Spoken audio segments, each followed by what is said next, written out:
அனைவருக்கும் வணக்கம். உண்மையாக எனக்கு ஒரு மாதிரி ஃபங்காக இருக்கேன். என்ன பேசணுன்னே தெரில. ஏன்னா சிவா சார் சொன்ன மாதிரி தான் நாங்கள் 4ஆந்தேதி 5ஆந்தேதி காலைல கோயம்புத்தூரில் கிளம்பி இன்னைக்கு காலை தான் திரும்பி வந்தோம். ஜெட்லாக் மாதிரி இல்லை ட்ரெயினில் என்னமோ ஒரு மாதிரி இப்படி ஃபங்காகி தான் இருக்குது. பட் ஆனால் ஒரு ரொம்ப நிறைவாகவும் மகிழ்ச்சியாகவும் இருக்கும். நான் கேபிள் சங்கர் சார் ஏன் பேசணும்னு சொன்னால் இவர் தான் முதல்ல ஃபோன் பண்ணி 4ஆந்தேதி சாயங்காலம் இவ்வளோ கலெக்ஷனு 5 இது ஆகுமா இல்லையான்னு பெட் வச்சார் என்கிட்ட. அவர் சொன்னதை விட அதிகமாச்சு. அப்புறம் 6ஆந்தேதி அதோட 3 மடங்கு ஆகுனார். எனக்கு புரியவே இல்லை எப்படி இப்படி ஏன்னா முதல் தடவை எனக்கு இந்த மாதிரி ரெட்டிப்பு அதுக்கப்புறம் டபுள் அந்த மாதிரி அதெல்லாம் ஃபஸ்ட் டைம்னால ஜட்ஜ் பண்ண முடியல. அதே மாதிரி தான் நம்ம கமலா தேட்டர் சார் அவர் ஃபஸ்ட் ஷோ முடிஞ்சோன்னு சொன்னார் இந்த படம் பெரிய ஹிட் சார் அப்படின்னு சொல்லி. அண்ட் அதே மாதிரி தான் ப்ரெஸ் மீட் முடிஞ்சோன்னு வெளில வந்தோன்னே அனைத்து நண்பர்களும் நம்ம ப்ரெஸ்ஸில் இருந்த எல்லா நண்பர்களும் சொன்னாங்க கண்டிப்பாக ஹிட்டு சார், சாலிட் ஹிட் அப்படின்னாங்க. ஸோ எனக்கு இந்த வார்த்தை நிறைய ப்ரெஸ் மீட் போட்டிருக்கேன். படம் super sir, extraordinary sir, classic sir, Tamil cinema இப்படி ஒரு படம் இல்லை சார் அப்படின்னு நிறைய பேர் சொல்லுவாங்க ப்ரெஸ்ஸில். இந்த ஒரு படத்தில் வெளில வந்தோன்னே ஹிட்டு சார் அப்படின்னு சொன்னாங்க. ஸோ ஸோ எனக்கு இந்த வார்த்தையே புதுசாக இருந்துச்சு. ஸோ அதனால் அப்படி ஒரு வார்த்தையை எனக்கு அறிமுகப்படுத்தி இந்த படத்திற்கும் அந்த ஹிட்டை கொடுத்த அனைத்து ஊடக நண்பர்களுக்கும் என் உதவி இயக்குநர்களின் சார்பாக, எங்கள் குழுவின் சார்பாக, என் குடும்பத்தின் சார்பாக, ஹாட் ஸ்டாரின் சார்பாக, ஜிகேஎஸ் பிரதர்ஸின் சார்பாக இந்த படத்தை உறுதியாக நம்பிக்கையோடு திரைக்கு கொண்டு வந்த ரோமியோ பிக்சர்ஸ் ராகுல் சாரின் சார்பாக நான் நன்றியை தெரிவித்துக் கொள்கிறேன். பறந்து போ இப்போ கிட்டத்தட்ட நாங்கள் இந்த படத்துக்கு ஒரு 40 ஸ்க்ரீனிங் பண்ணியிருப்பேன்னு நினைக்கிறேன். நான் இண்டஸ்ட்ரியில் இந்த படத்தை பார்க்காத டிஸ்ட்ரிபியூட்டர்ஸ் இல்லை, ப்ரொடியூசர்ஸ் இல்லை. இந்த படத்தை அதாவது ரஃபாக பார்த்துருக்காங்க, இதுவாக பார்த்துருக்காங்க, நடக்கிற மாதிரி இருக்கும். கிட்டத்தட்ட ஒரு 6 மாதங்கள் படத்தை நாங்கள் காட்டிகிட்டே இருந்தோம். யார் வந்தாலும் முழுக்க பார்த்துருங்கன்னு ஒரு கான்ஃபரன்ஸில் காட்டிகிட்டே இருந்தோம். பட் எல்லாருக்கும் என்னென்னா இவர் ஒரு காமெடி படம் எடுத்திருக்காரு, நல்லா தான் இருக்கு. ஆனால் இவர் காமெடி படம் எடுத்து அதை இப்போ எப்படி புரிஞ்சுக்குவாங்களா சார்? நீங்கள் உங்கள் ஜேர்னல் இல்லாமல் வேறு மாதிரி இருக்கேங்கிறது பிரச்சனையாச்சு. அப்புறம் நீங்களும் சிவா சாரும் சேர்கிற படத்துக்கு எப்படி சார்? சிவா சார் படத்துலலாம் பாட்டு கேட்டு ரொம்ப நாள் ஆச்சு, அந்த படத்தில் 19 பாட்டுனா எப்படி சார் அந்த பாட்டை கேட்பாங்க இப்படின்னு சொல்லி இந்த படத்தை அப்புறம் எனக்கு அட்வைஸ்லாம் பண்ண ஆரம்பித்தாங்க. சார் ஏன் சார் ஹாட் ஸ்டார் தான் இருக்காங்க, எதுக்கு கஷ்டப்பட்டு தேட்டர் ரிலீஸ் பண்ணி பேசாமல் ஓடிடிலே விட்டுற வேண்டியதான்னு அட்வைஸ் மேலே அட்வைஸ் வந்துகிட்டே இருந்துச்சு. பட் நான் மட்டும் ரொம்ப தீவிரமாக இருந்தேன். இந்த படத்தை எனக்கு ஒரு நம்பிக்கை இருந்துச்சு, தேட்டரில் பயங்கரமாக என்ஜாய் பண்ணுவாங்க, செலிப்ரேட் பண்ணுவாங்க. நான் எழுதுகிறப்பே அந்த செலிப்ரேட் பண்ணுவாங்கிற நோக்கத்தோடு எழுதப்பட்ட படம். எடுக்கிறப்ப கிட்டத்தட்ட சிவாவுடைய கான்ட்ரிபியூஷன் அது இன்னுமே பெருசாச்சு. கிரேஸ் வந்ததுக்கப்புறம் இவங்க 2 சேர்ந்துலேருந்து படத்தினுடைய காமெடி இன்னும் பயங்கரமாக கூடும். ஆக்சுவலாக நிறைய பேர் சொன்னாங்க இவங்களை ஃபஸ்ட் ஹாஃப்லேயே சேர்த்துருந்தா இன்னுமே அதிகமாக செஞ்சிருப்போம், அடுத்த படத்தை பார்ட் 2 தொடங்கினா முதல்ல இவங்க 2 பேர்த்துலேருந்தே தொடங்க அப்படின்னா அட்வைஸ் வந்துகிட்டே இருந்துச்சு. ஸோ அப்படி இருக்கப்போ கிட்டத்தட்ட இந்த படத்தை நான் சரி திரையரங்கு கொண்டு வர முடியாமல் போயிடுமோங்கிறப்ப என்னுடைய உதவி இயக்குனர் ராம்சங்கு, அவர் தான் ராம்சங்கு வாட. ஸோ இவரதுடைய நண்பர்கள் தான் ஜிகேஎஸ் பிரதர்ஸ், அவங்க ஊர். அவர் சொன்னார் சார் போயிட்டான்.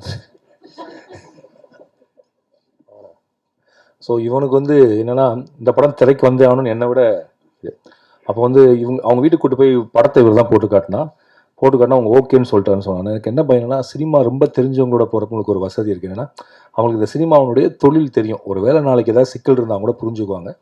ஒரு சினிமா தெரியாத ஒரு நபர் வர்றப்ப நமக்கு ரெஸ்பான்சிபிலிட்டி இன்னும் அதிகமாக கூடுது. இப்போ நான் சார்கிட்ட அதான் கேட்டேன், சார் நீங்கள் 100% உறுதியாக இருக்கீங்களா? இதில் வெற்றி அடைவதற்கு எவ்வளோ வாய்ப்பு இருக்கோ தோல்வி அடைவதற்கு வாய்ப்பு இருக்குது. ஏன்னா சினிமாங்கிறது நம்ப முடியாத ஒரு கேம் தான். இப்படியும் நடக்கலாம், அப்படின்னு நடக்கலாம். அன்னைக்கு ப்ரெஷ் ஷோவில் நல்ல வேலை ரிலாக்ஸாக இருந்தாங்க, சிரிச்சாங்க, ஒர்க் அவுட் ஆகிடுச்சு. ஒரு வேளை அன்றைக்கி 3 படம் இருந்து 4வது படமாக இதை பார்த்துருந்தா நடக்காமல் கூட போயிருந்தாங்களா இல்லையா?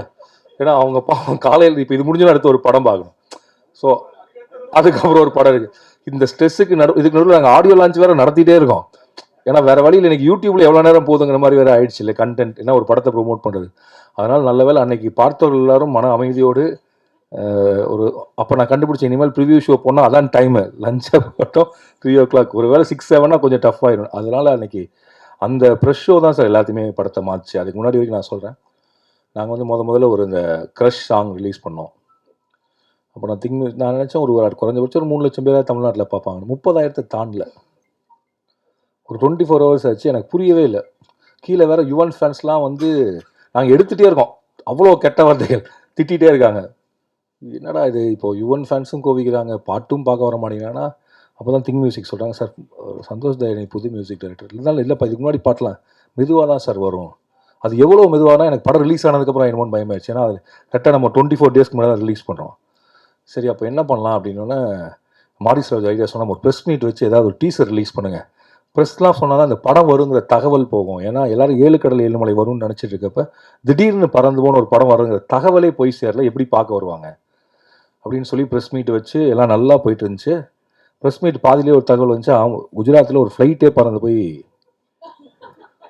பில்டிங்கில் மோதிடுச்சுன்னு. ரொம்ப அதே டைம் நம்ம இங்கே உள்ளுக்குள்ள இருந்தோம் தெரில, பட் வருத்தத்துக்குரிய விஷயம் தான். என்னென்னா அப்போ தான் மீடியாவில் பறந்து போ படத்தை பற்றியான தகவல்கள் வெளியில் வந்துட்டு இருந்துச்சு.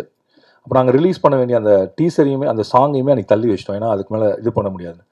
ஸோ அப்போ என்ன நடந்துச்சு, திரும்பவும் நம்ம ப்ரெஸ் மீட் நடக்கும், தகவல் போகும், அதுக்கப்புறம் டீசர் வெளியிட்டால் எல்லாம் தெரியும்னு பார்த்தா அது வேரிஸ் அன்பு அந்த டீசராக பாட்டா இது வெளியிட்டோம், இந்த சித்தார்த் சாங் நினைக்கிறேன். ஸோ அந்த சாங்கும் அதே மாதிரி ஒரு திங்கக்கிழமை சாயங்காலம் போட்டோம்.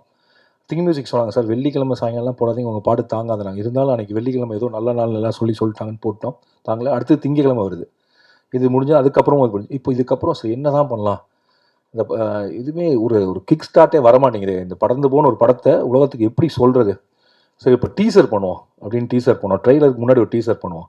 வேரிஸ் அன்பு அண்ட் நம்ம டிராகன் படத்தோட எடிட்டர் பிரதீப் ஈராகவ் எக்ஸ்ட்ரானரியாக பண்ணி கொடுத்தாரு. எனக்கு அவருடைய அந்த எடிட்டிங் ஸ்டைலும் அந்த இதுவும் பயங்கரமாக பிடிச்சிது.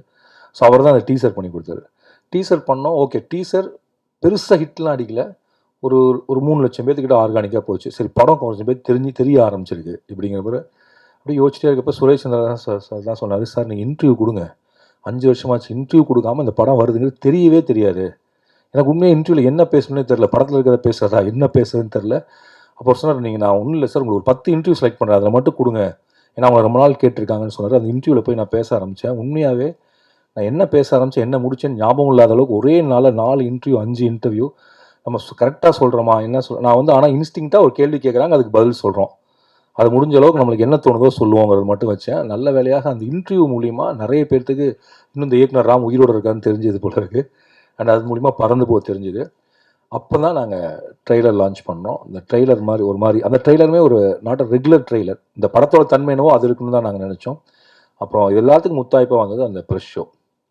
அந்த ப்ரெஸ் ஷோ முடிஞ்சு நீங்கள் வெளியில் சொன்ன அந்த வார்த்தைகள் இது எல்லாமே தியேட்டர் ஓனர்ஸ்க்கு டிஸ்ட்ரிபியூட்டர்ஸ்க்கு ஒரு பெரிய நம்பிக்கை கொடுத்து ஷோ கொடுக்கலாங்கிற ஒரு இடத்த கொடுத்து, பார்வையாளர்களுக்கு கொடுக்கறது ஒன்று, ஆனால் டிஸ்ட்ரிபியூட்டர் எக்ஸிபியூட்டர்ஸ்க்கு ஒரு கான்ஃபிடன்ஸ் இருக்குல்ல.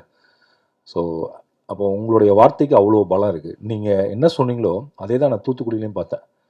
நான் நினச்சிருந்தேன் தூத்துக்குடிலாம் சி சென்டர் பி சென்டர்லாம் வச்சுருக்கோன்னு பார்த்தா கோயம்புத்தூரில் எதுக்கு சிரித்தாங்களோ அதுக்கு தான் தூத்துக்குடியிலையும் சிரிக்கிறாங்க. கோயம்புத்தூரில் இந்த படத்தை பார்த்து என்ன கேள்வி கேட்டாங்களோ அதே தான் தூத்துக்குடியிலையும் கேள்வி கேட்டாங்க. திரையரங்களும் மல்டிப்ளெக்ஸ் ஆகிடுச்சு. படம் பார்க்குற மக்கள், தமிழ் சினிமா மக்கள் உடைய பார்வை ரசனை வந்து நம்ம தான் ரொம்ப இது புரியுமா புரியாதா, இவங்களுக்கு தெரியுமா தெரியாதுன்னு யோசிச்சுட்ருக்கோம். ஆனால் அவங்க வந்து அப்படி செலிப்ரேட் பண்ணுறாங்க.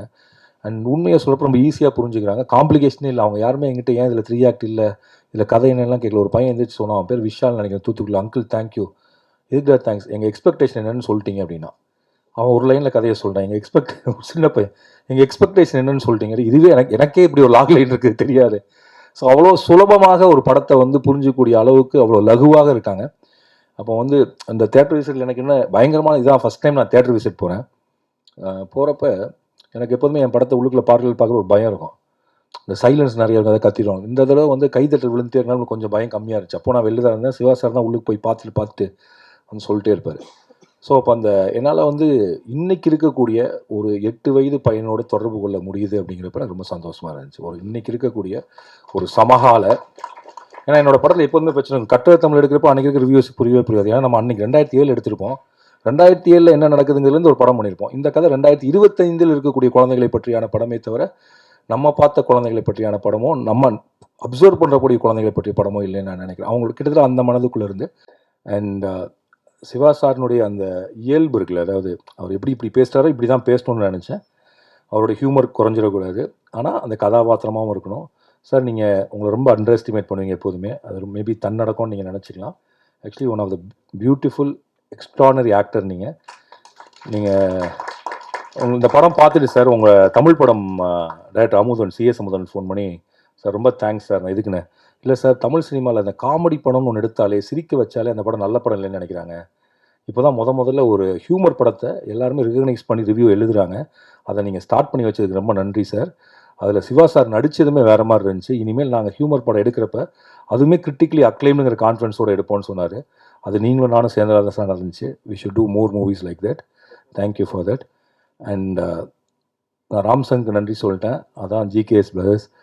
அவங்க எப்படி எங்கேருந்து வந்தாங்கன்னு தெரில, ஏன் ஒத்துக்கிட்டாங்கன்னு இப்போ வரைக்கும் எனக்கு தெரில. தேங்க்ஸ் ஃபார் என்னை நம்பினதுக்கு நன்றி சார். அண்ட் நீங்கள் சொன்ன மாதிரி நானும் உங்க கூட நீங்கள் எவ்வளோ நாள் சொல்கிறீங்களோ அவ்வளோ தூரம் பயணப்படணும்னு நான் நினைக்கிறேன். அண்ட் ரொம்ப நன்றி.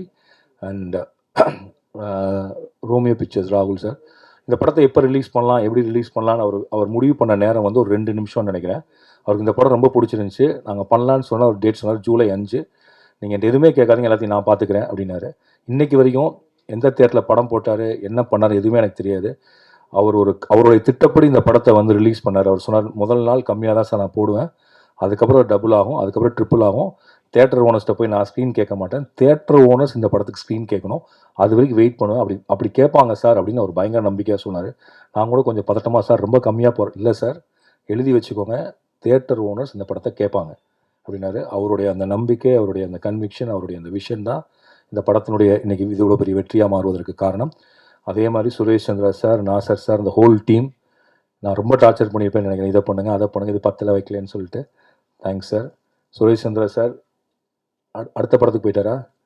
இல்லை, ஏன்னா எனக்கு தெரிஞ்சு அவங்க நேற்று ஒரு சக்ஸஸ் மீட், அவங்களுக்கு இது 2வது success meet. And thanks for supporting good movies.